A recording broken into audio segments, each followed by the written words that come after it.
next, probably most important, is maintaining my body's weight, which includes exercise. And I really don't like exercise. But if I can do it, anyone can. Sure. What I do is, so right here, I have next to me a little speaker for music. So I agree, music is always around to keep me calm. And I have some weights here. And so when I'm not busy or I need to stand up this is a standing desk that I can push up and down. I'm sitting currently. Just move, whether it's a walk or pull up some little weights that aren't even that heavy, just move those, do this. I try to keep my hips in great shape because that's one way to die as you get older, by falling and breaking your hip. Oh, tell me more about that. How do you keep your hips in great shape? Because I love that, because that is the thing. So many old people fall, they fracture their hips, and then that's really a problem. So sitting is a major problem in our lives. I had to sit down to write my book for 2 years, and I literally could barely walk. I had a limp because I had a cramp in my piriformis muscle that wouldn't go away. But with regular exercise, it did go away. And so I think that the exercise, what's called hip hinges, so you lean forward, and you pick up a weight. So you keep your shoulders back, you lean forward till horizontal, pick up a heavy weight. For me, that would be probably 100 pounds, something like that. But if you're older, you don't need to lift that much.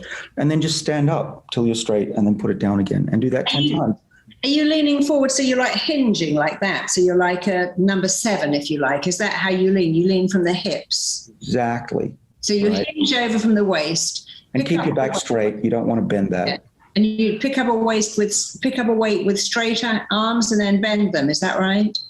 Keep your arms straight the whole time. As you pick it up, so you're picking it up sort of like that. No, you'll stand up and your arms will be at your side. Yeah. At the front. And then just lean forward and put it down again. And then keep doing that with your arms straight down. Oh, so you don't lift your arms up. You just lift the weight off the floor. So a bit like a kettlebell. Is that right? You can use a kettlebell. That works fine, yeah. But you don't lift your arms up. You just lift your body up. Right. Okay, we can all do that.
Hey team, it's Dr. Baird at Evolve Performance Healthcare. Today we're going to be going over the weighted hip hinge. So this is a progression from the hip hinge exercise.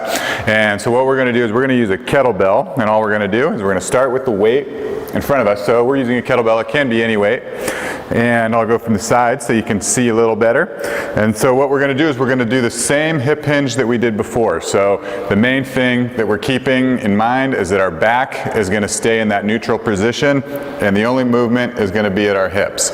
So from here, what I'm going to do is I'm going to send my hips back, my shins are staying vertical, and my back is staying in line. So this is about as low as I can go. I feel tension in the hamstrings. So from there, we're just going to do the reverse hip hinge and stand back up, keeping the back flat. So one more time at full speed, what it's going to look like is down and up. So the main thing here, and a lot of mistakes that I see people make, is with the weight in front, they don't start the movement by sending their hips back. Instead, they just bend forward at their low back, and then they round there. So to really get this movement right, we want to make sure that we're sending our hips back, and that at the bottom, all the tension is felt in the hamstring. So one last time, hips back, shins staying vertical, tension in the hamstrings there, standing back up. There you go, that's the weighted hip hinge. Thanks. So I've read a lot about how you believe that exercise is, I mean, I've read that before, that exercise is one of the second most powerful ways to slow down aging, but that one you believe is perfect for the hips. Is that right? Right, and you'll walk better. And actually, the slower you walk, it's a predictor of how long you're going to live. And so you want to maintain your ability to walk. It's just a good sign of your overall health and lack of frailty. There's another test you can do, which is how quickly and easily can you get up off the floor with crossed legs. I've done that one. I love that. How do you do? Crossed legs and crossed arms. You cross your legs, sit down and get up again. Yeah, I love that. And you just keep practicing it. Yeah, that's an indicator of how you're going to age, isn't it? It sure is. And middle-aged people tend to have to put one hand on the floor, and older people have to get on one knee. And it's an indicator of the strength of those muscles in your core. That's all it is. And it's important you maintain those. So when you're saying exercise, there must be some exercises better than others. So what if someone said, well, I do yoga every day or Pilates? Are there particular exercises that are better than other exercises? Well, I think it's a combination. They're all beneficial. So certain types of yoga will strengthen your muscles. And that is probably just as valuable as lifting those weights. But you also want to keep up aerobic exercise. But the good news there, and I can say this because I really don't like losing my breath. It's a horrible feeling. Is that you can do 10 minutes a few times a week if you have a treadmill or go running outside when it's warmer. And just 10 minutes has been shown to be greatly beneficial. You don't have to run for miles to get the benefits, but you do want to put your body in a state where you're so puffed that you couldn't carry out a conversation. And that again puts your body in this defensive state. What is 1 million years ago, probably our ancestors were running around on the savannah. And that's what we're built to do. Our bodies, if we're sitting around eating all the time and not feeling cold, not feeling too hot, our bodies become complacent and they don't fight back against disease and aging. If you can't run because you say, well, my knees have gone and I live on a hill, what do you think about rebounding, using a mini trampoline and getting out of breath that way? Great. Yeah, I've done that before too, especially in winter. It's useful. Yeah. Do you think that's as good as running if you really work up a sweat on it? Yeah, absolutely.